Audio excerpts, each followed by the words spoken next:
All right, hi everybody, and welcome to another installment of Ozzy and Keats. We're not great, we're just okay. John Keating and Chris Osgood with you, and we are brought to you through our friends at Podcast Nation, based in Troy, Michigan. I'm on the western side of Michigan. Ozzy's on the western side of North America, near Kelowna in British Columbia, and so the the technical aspects of the show, I think we're figuring out. The biggest challenge that we Mhm. have is communication, which is often the case with Chris Osgood.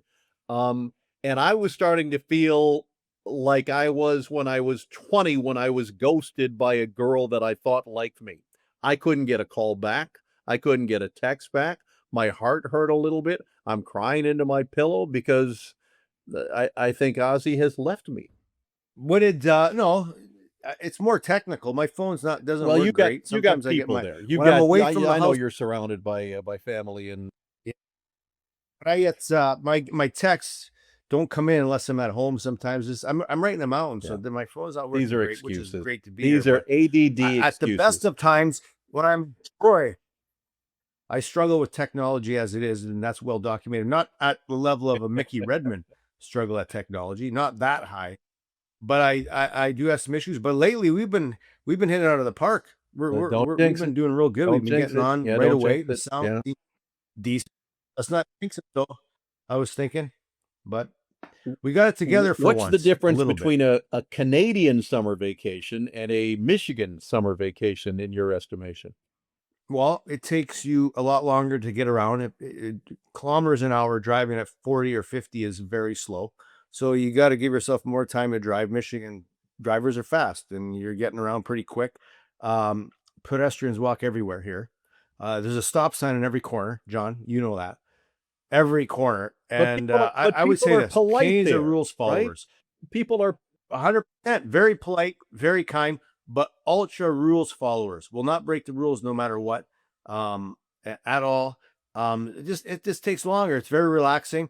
I find like when I'm here, for a while, not only do I get my A back, you know what I mean, A, saying that, or I start speaking Canadian again, if there's such a thing. But when I start driving back in Michigan, I'm on the right lane. I'm not used to it. It's so quick there, it's so fast. There's just the pace of life is a lot faster there, so it's a good break for me because I don't move quick anyways. You know that. Um, Very rarely am I where yeah, I should no be kidding. or where I need to be.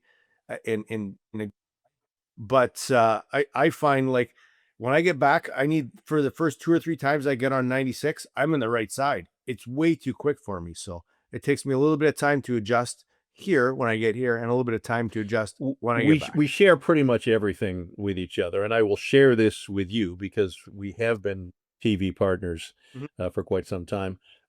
As I often do, I'm thinking about you as I am trimming my nails today. I'm trimming my nails and thinking about Chris Yeah. Osgood because we had a brief discussion that you're a mani-pedi guy, right? You've had your nails Yeah. professionally done? I've never went. No, I've went once and always like my daughters will go, Jenna will go, and I'll say, I'm not going to go. I went once. It's outstanding. And, and you go in there and it's nice to know, like I've only been once, but I need to Well, go again describe that experience. because, Describe that. people are nail. What made it great But when you were in there? it was the aftermath because my feet were clean for once. My nails were cut the proper way, and my toes looked fabulous. The thing that I didn't, how can I sit still for that long in one spot? That was a struggle. I'm not going to lie. Sitting there for that amount of time in my own thoughts wasn't a good thing. And, but I would go back. I do like it because now I got my teeth fixed, so they're veneers. Now people out there, nail biters, right? Like you're biting your nails. You can't anymore. So, and I'm not a very good, like you said, clip your nails. I have troubles getting the Ah, right side. geez. Like now they're my left hand. So I never do a great job. I'll cut my fingers. Even worse with the toes. I thought about asking Jenna. There's no chance she's even considering that. So I think I'm gonna have to go back again, but I don't. It's one thing as a guy when somebody goes, "Oh, you're going to get your nails and your toes done." No, no, I'm not going to do that. That's try it once, just go once, and say to yourself after, did you enjoy it or not? You'll love it. Your feet will feel great. Your nails will look great. You'll be nice and But clean. You'll people be ready should to know go. this about you, even for a guy who played, at the highest level of an athletic endeavor that one can play at. There is a softer side of Chris Osgood. There is no man I know who enjoys a bath more than you do. Well, that's one of my pet peeves is when my house has this many people in it. Like, and I love having people here, family members, friends that I grew up with, people I know, a lot of their kids. Well, teenagers take long showers. So now You got no I'm not tubby allowed to time. take a bath You while get everybody's no here. tubby So time.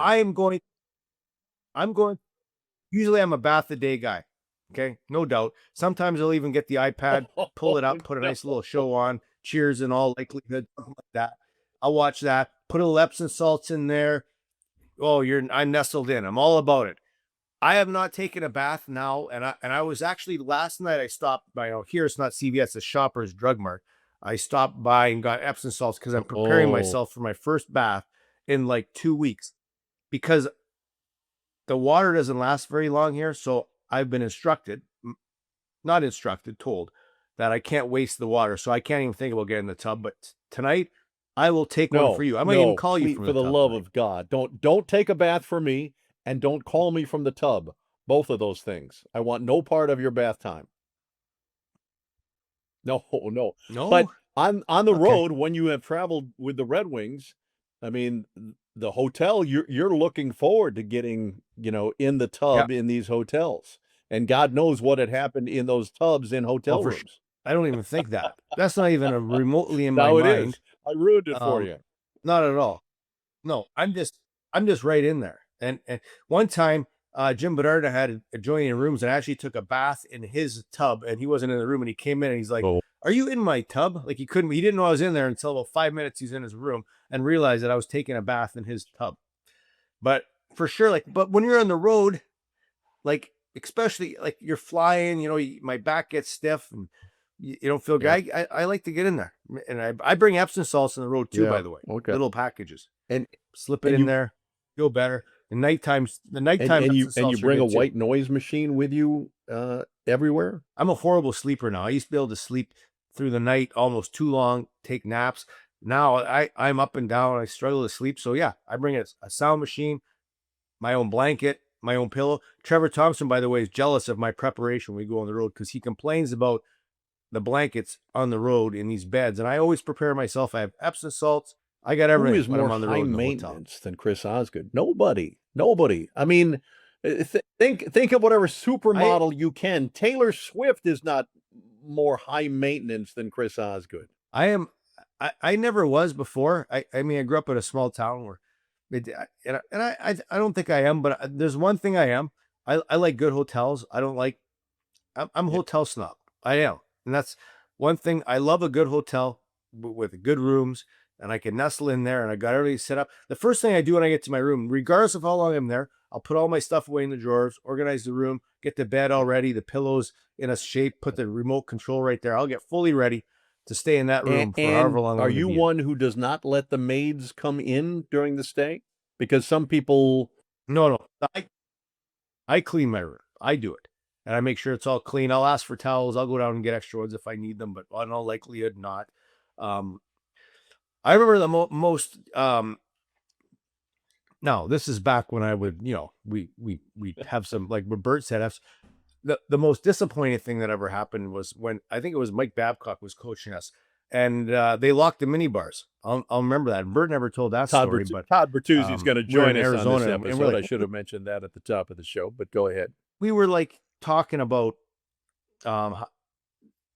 we used to get the minibar keys, well now we weren't getting them because they took them away from us. Well, so I knew who to call. Somebody that had soft hands, was big and strong, and was good to hang out with. I called Bert. Bert just ripped the door right off my minibar, like opened it right up, John, like right up. And I go, I don't know if I was asking for that.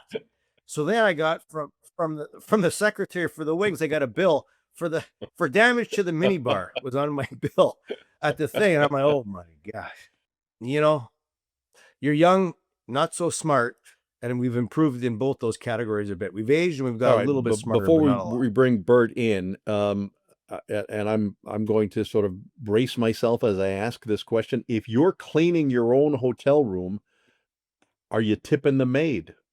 Are you tipping yourself because you're cleaning the hotel room? No. I know Do I tip it's a myself? joke. No. Make up your own I joke there. Come it's on. I know. I like to have my room clean. So if I have if I'm with my family, I'm constantly cleaning the room in the hotel room. I like it to be clean, everything to be organized. So when I go on a road trip with especially Max for his hockey, Jenna's on the trip. Obviously, there's more people in the room. I'm constantly cleaning, making the beds, doing stuff. I just like it neat. And don't call it. I guess you could call it Absolutely. obsessive compulsive Absolutely, or we're whatever calling you it want to that. call it. It's a little because if it's not clean, I don't have everything in a certain spot and it drives Jenna nuts. I can't sleep, and maybe I still require as much Yeah. sleep All right. anymore like I used to. I've thought about that for a while too, but we went through my pedicures, my I baths, know. my obsession with You're you're cleaning you're hotel. you're a lovely I don't know where you're that leads me. yeah, I know I don't know you're where a that leads. lovely human. I mean, I think that's what you're different than some of the rest of us. I think we've always known that about you. That how do we describe Ozzy? He's different from everybody else. Yeah, we call it a work in progress, which is All right, really stalled of late. we have some questions from some viewers and listeners of the Ozzy and Keats Yes, podcast. We'll get to those in a few moments, but without any love it. further ado, we're happy to be joined by the great Todd Bertuzzi.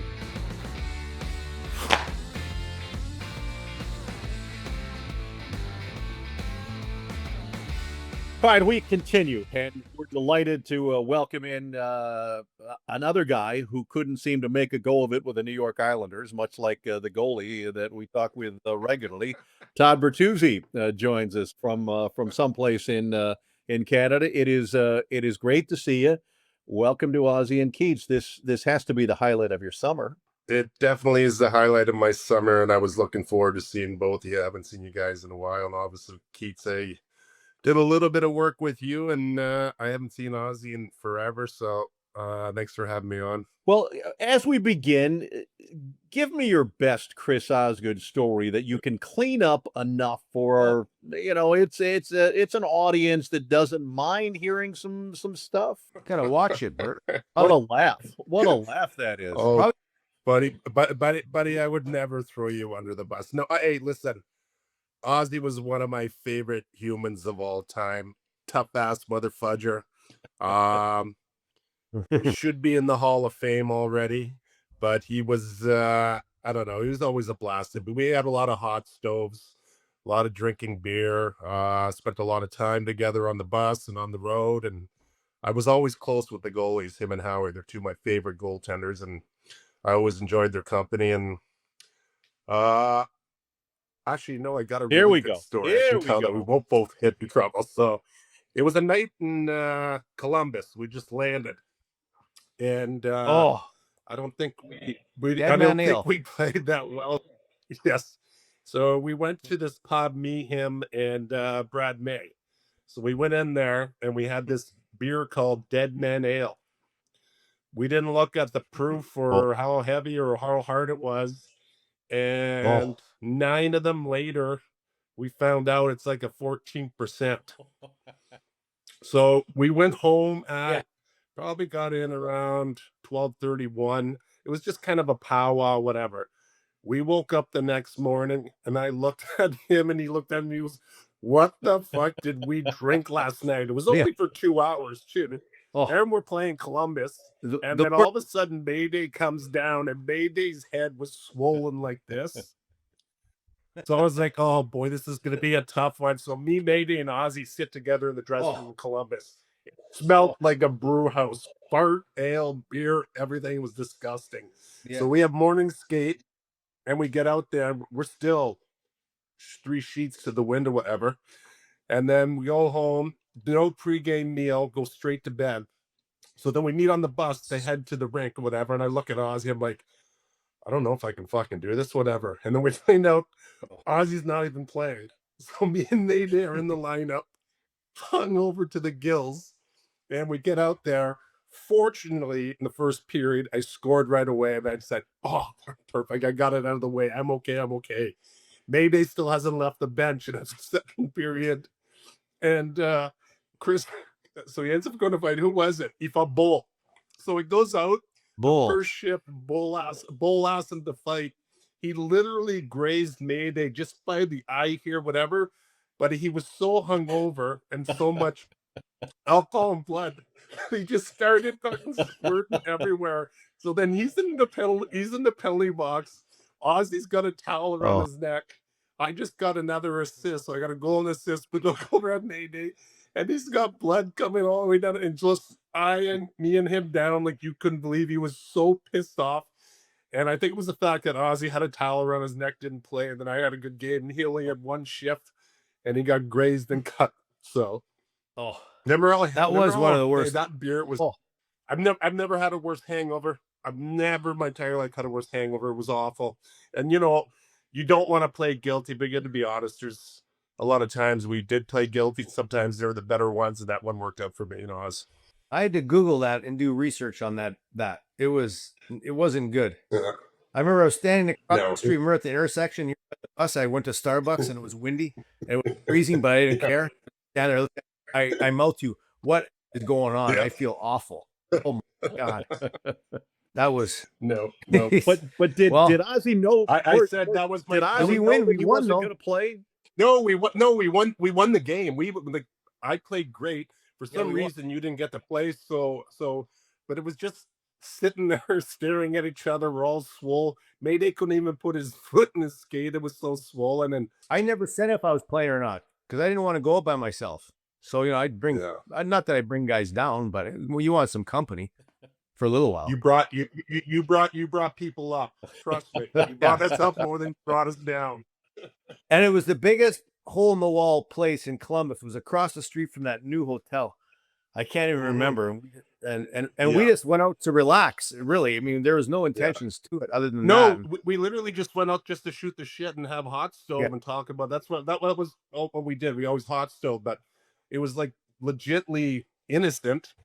And we just didn't know the kind of diesel that we're putting in our systems. But that's one of my favorite stories of all time. I call it a John Keating 80s softball tournament hangover. That's what that was. Well, those are the nights to watch out for, right? The ones where you don't expect anything to happen. It's a Sunday night and everything's going to be fine. And then all of a sudden things go a bit sideways.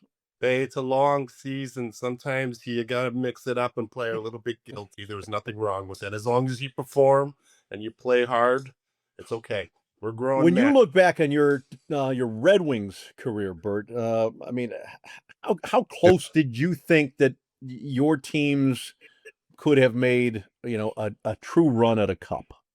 2 times. The year I got traded from Florida, we lost to Anaheim in the Western Finals, and we were legitly as stacked as a team as I've been able to play on from top to bottom, and losing that one because Anaheim went, I think they swept Ottawa. Yeah, swept Ottawa that year. Swept Ottawa, and that was the one that one hurt, like legitly hurt.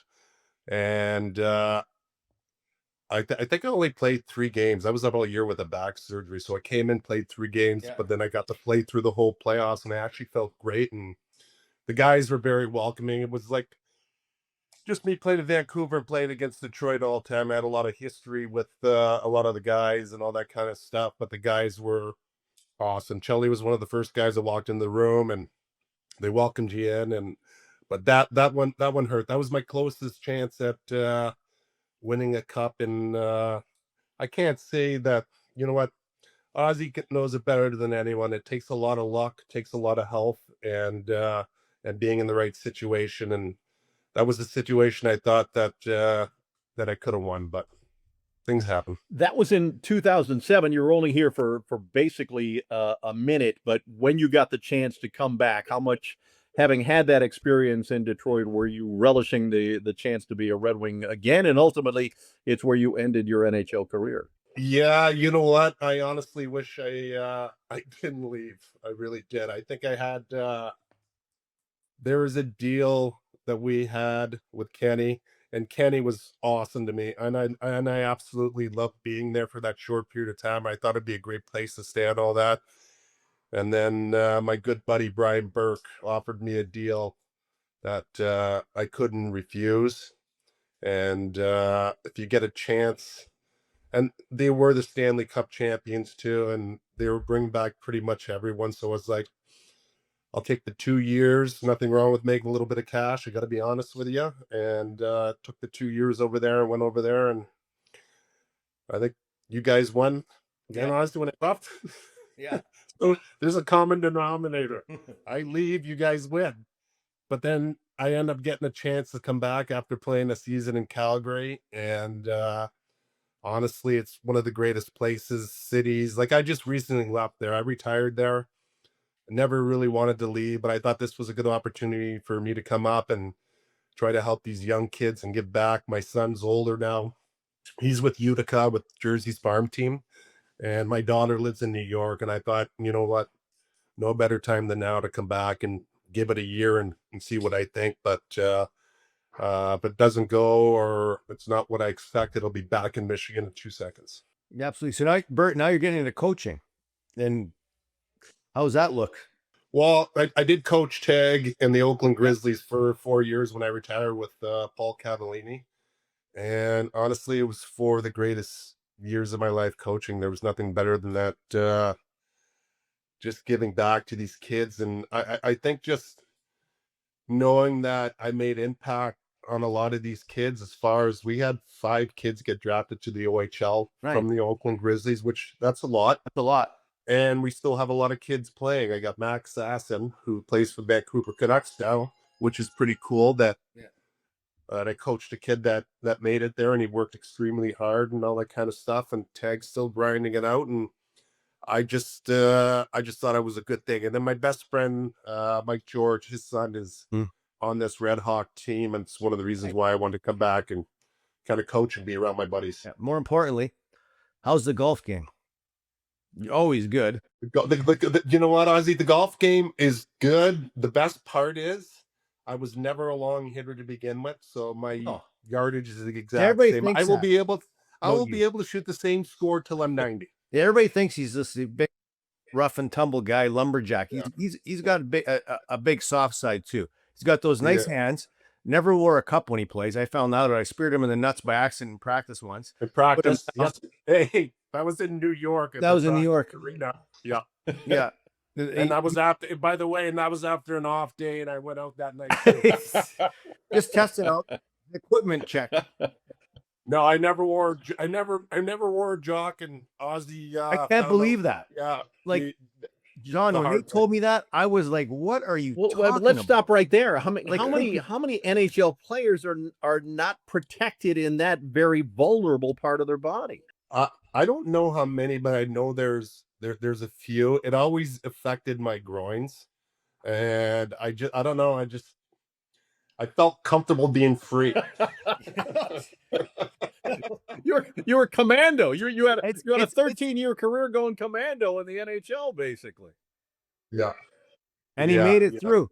That's and the best part is I still have all my equipment here. I put it up, and I made a little fake locker room where I just keep it there. I don't play very often. I try to get out with some of the alumni skates and do that once in a while, but I haven't been on the ice in a while. I just got back on the ice recently with my team. We started skating last week, and we got training camp August 4th, 5th, 6th, and 7th. We start, and then home openers September 13th.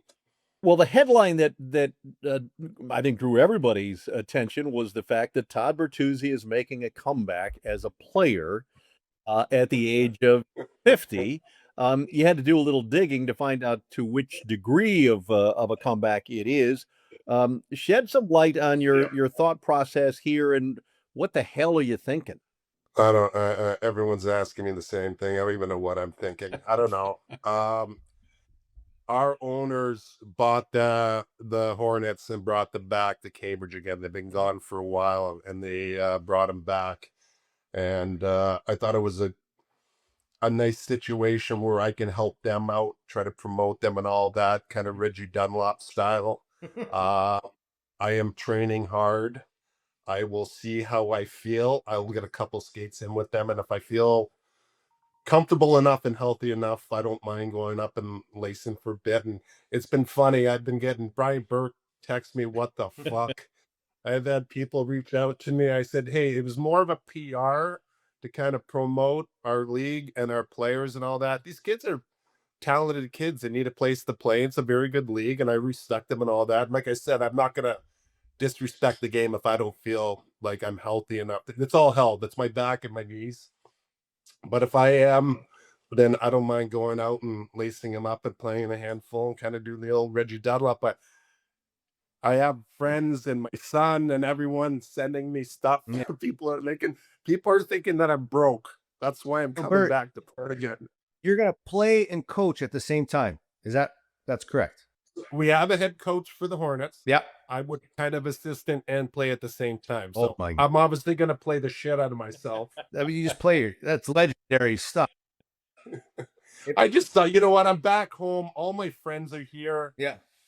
They'll be packed at the rink. I thought it'd be fun just to come back and me. So I will see how I feel before I do get on. It's like your friends will be on the father's trip all over again. Yes, well, the terrifying part is them being in my neighborhood and me staying sober enough to get to 7:00 game. The one year, the Swedes' dad's first star. The next year, your buddies and Jim Bedard's brother were the first stars, tied when we went on that New York trip on the father's trip. Wow, remember who was it? Remember Fitzy? Oh, Fitzy. Actually, me, Fitzy, and Beast. Yeah. Brad McCrimmon, rest in peace, one of the best guys ever in the world.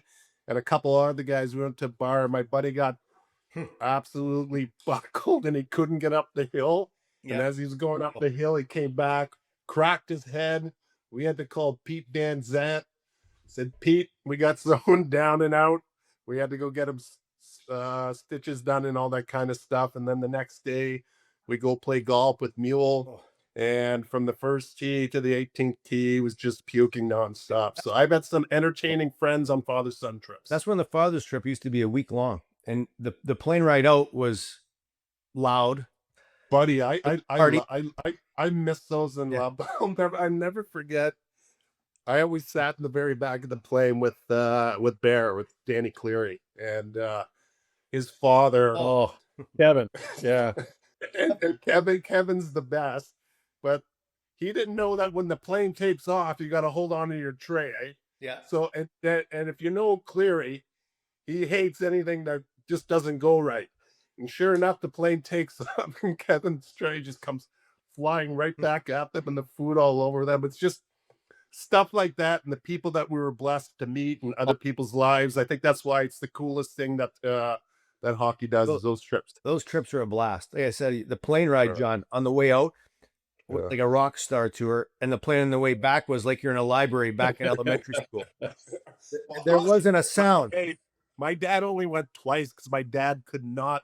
He was exhausted. He goes, I don't even know how you guys do this. The times, the waiting around, the food, the drinking. He's just like, I'm done. So that's when I decided to start taking all my best friends to get them an experience and get to meet all the guys. The one mandatory person, Bert, to be on that trip was Dr. Tony Colucci. He was a must. We had that. He was a must. He was a must to take care of a lot of us. Oh my God! Took care of you. Those are great memories. Oh, Keats, I gotta say, we're really, really blessed to be in an organization like that, and how cool it was always run, and how we were taken care of, and how everyone was like a family. That's why when the Joe closed, it was pretty heartbreaking seeing that Joe go down, because there was a lot of cool memories, and I got to play junior in there when I was with the Guelph Storm against the old Ambassadors. So I've spent a lot of time in those rinks and all that, and with the great teams Ozzy had, the players, the legends, the amount of cups and all that. It was a special rink. Well, as I understand it, you're going to be staring at somebody's mural in the arena in which you're working this coming hockey season. Yeah, the great Kirk Maltby is a legend over in these neck of the woods, and in this arena that's called the Galt Gardens. It's one of the most incredible arenas. It's so old school. It's beautiful, but it literally has a 50-foot poster of Kirk Maltby at the end of the rink. They're four-time Stanley Cup champions, so he deserves that kind of recognition. But he's a love guy over in these woods. Are you sure you're not mistaking that for the Legion there, the Legion Club? I'm pretty sure his poster's at the Legion too. He's got a lot of pictures and a lot of bars. Oh my gosh. He is legend there. That's a great spot, Cambridge. It's a nice little hockey bed. Underrated. You know what? It is a good little area. We got our Kitchener Rangers here, which they look like they're going to compete for, be a solid team to win the Memorial Cup, at least challenge for it. And then I think next year, because the Memorial Cup's being cloned out by you next year. And then I know Kitchener's looking to host it and have it over here. So hopefully that'd be great. All right. I would actually like to get out to the Kelowna one though. Ooh, I love that city. that'd be good. Yeah. I stay away. Yeah. Okay. You stay away and I go. As we get close to wrapping it up, though, you mentioned that we were all together on TV for a time, and in fact, you were in Ozzy's backyard when we had the broadcast of the outdoor rink. How much did you enjoy your little foray into broadcasting with us? It was. I'll tell you right now, Ozzy. I got to give you credit, man. You do and have done a terrific job commentating. I always enjoy tuning in and watching you guys go. I love the way you two banter back and forth. Kind of sad that Keats is out of there and not going to see that, or we're not going to see the ties anymore and all that. But Ozzy, I actually thought and think that you do a fantastic job, and it's not an easy job to do. It's a little bit more complicated and something that we're not used to. But I thought that you put a lot of work in and you did a good job. But I enjoyed it. I thought it was fun and all that kind of stuff. It was challenging, but it was fun. It was a little bit hard though, because at the time I think the Wings were on very tough stretch, and they were getting blown out quite a bit. And I looked at you after the fourth episode and I said, holy shit, is this going to be a long year? What are we going to talk about? Because I would never rip a player or rip our organization or our team. I can't do that. No, I don't have the heart to do it. I love those guys and I respect them. But there was some tough episodes that we had to do, but it was fun. he knows how hard it is. Bert, my story, since you told a story about me, we had lots of good times together, but one of my favorite was when I barely made it through that win for 400. I was scrambling around. We were in Denver. We went out to the Cherry Cricket, so we're out again. And there's a theme here to these stories. Yeah, I don't know if I had too many or if I had not enough or what I did, but anyways, Bert carried me home on his shoulders back to the hotel that night. Fully. Now, the new version of me have troubles getting me up there, but back then, about 170, I was worn out. The new version of me might not be able to hold you either. We'd walk about 10 strides, maybe half a block, and the Cricket was only maybe two blocks away from you. You know where that is. Don't ask like you don't know where it is. I got a picture. No. I got a picture. I was strolling through my pictures, and it came up on my phone of you carrying me on your shoulders, which I did send in. And it's going to go in my shack. So hey, that was one of the coolest experiences that I got to be a part of, seeing you accomplish that. That's why I'm like, everyone I talk to and tell, I'm like, this guy's got to get the Hall of Fame, man. There's no way he could not be in there. And every chance that I get to spout off or say anything, I'll make sure that I plug you in there, Ozzy. You're world class. Hey, Bert, get Dead Man Ale is just. Sorry, Oz, I didn't mean to interrupt you. Go ahead. No, then we're good. No, okay. Go ahead. Well, you guys been interrupting each other for the last 5 years. It's been longer than that, but yeah. Hey, thanks for joining us. Great to see you. Hopefully our cross paths soon, and we welcome you back to Michigan with open arms when you get a chance. I'll definitely hit you guys up on a town. I'd love to see you guys and have a drink. You guys are first class. I love you guys, and keep rocking. All right. Good luck, Bert. Great Todd Bertuzzi, and we'll continue on Ozzy and Keats.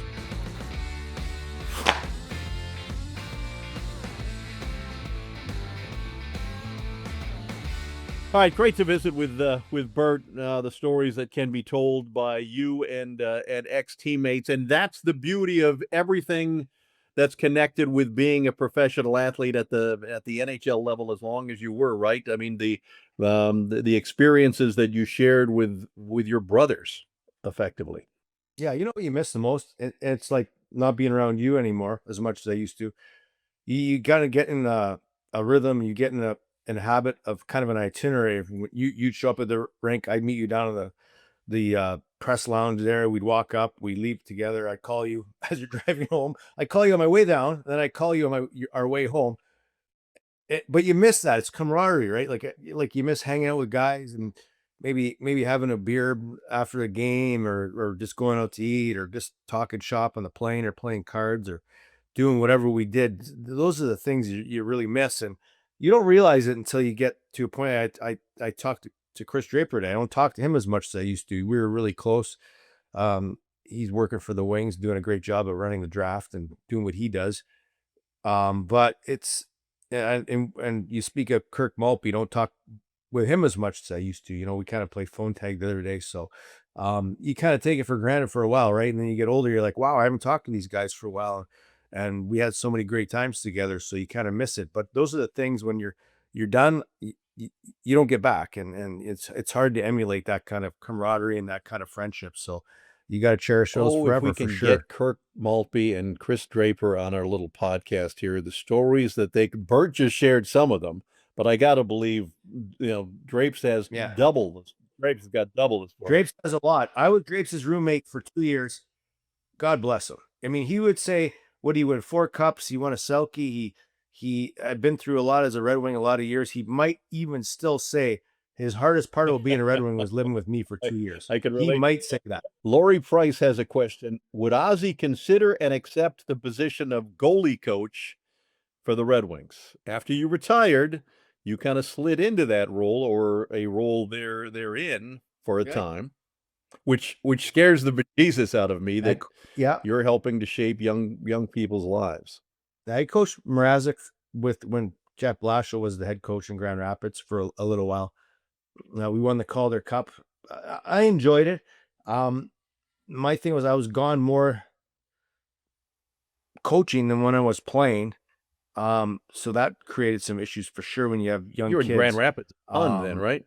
But I would consider it. I mean, it's a lot different now. Coaching's changed a heck of a lot. The goalies, not only their mentality, their styles, there's a lot more computer work, and I'm not great on computers, but I would have to learn that. That would take a while. So the technical side of it would be a lot different. But yeah, I would consider it.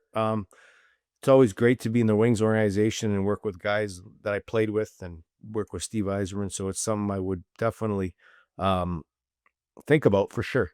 All right. Deanna Nelson asks, John, this question is only for you. #sorry, not sorry, Ozzy. John, is there anything you wished you could have done differently with your career?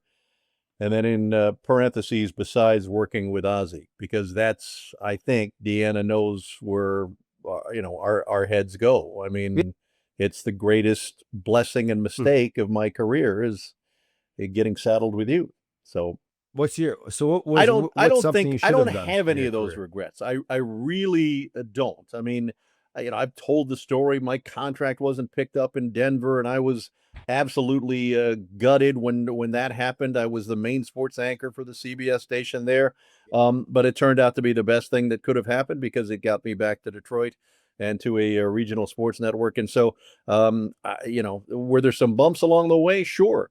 But would I trade anything that happened and the things that I've seen? Absolutely not. So, I'm fortunate to have the career that I did, and fortunate to have stepped away, I think, when I have at this stage of my life.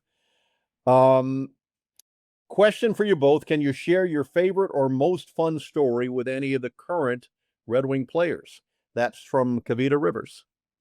Like from the jobs we did, from interviewing guys? Some interaction that you had with the current group of Red Wings. I'll go first. Do you want me to go first? I mean, when I think people saw that the last home game where you and I worked together, the last home game that I worked for FanDuel Sports Network, I was told to go stand in one spot in the arena because the Wings wanted to do something, and it was after a win. And I'm told that Dylan Larkin was the one who sort of arranged everybody to, get to center ice and hold their sticks up at my direction as a way of saying farewell, which I thought was as classy and as gracious and a goosebumpy kind of a thing to do than that I could ever have imagined. So it's something that will stick with me for a long, long time. That was good stuff, wasn't it? That whole day was Yeah. awesome. That last day was a lot of things happened that we could go through, but we don't have the time to do. We'll do it some other time. But my story, I mean, current guys, or can it be current guys? guys Yeah. interviewed? Like current? I mean, any of the like as in people on the that's a good bus f- that you I- saw, people on the plane that you saw, those kinds of things. well, I like talking with Mo Sider. He's a beauty. I mean, he's a beauty. He's a bit old school. His dad's awesome. His dad's one of the funnest human beings you'll ever meet. Got a great personality. I love Sider. I always compare him to Drew Doughty. He's a little bit old school with new. He has time for anybody. He's great with kids. He's just been not only people see him on the ice and but off the ice, he's just a great person and a great human being. He gets it. I'll say that. So I enjoy my time when I get a chance to talk with Sider, and I really love his game. Plays too. He's a goalie's dream, but off the ice, you can tell his dad's done just a great job with him. And Sider, he's a total package. And if you ever get a chance, anybody to go up and say hi to him, he'll be obliging. He's a great kid. All right, Annie the dog here in Grand Haven says hello to everybody. That will do it for us. It's always great to visit with you. We enjoyed our visit with Todd Bertuzzi, and we'll see you soon, everybody, on our next installment of Ozzy and Keats. Have a great day. Ozzy and Keats is produced by Zachary Davis and Bill McAllister and proudly distributed by Podcast Nation in Troy, Michigan.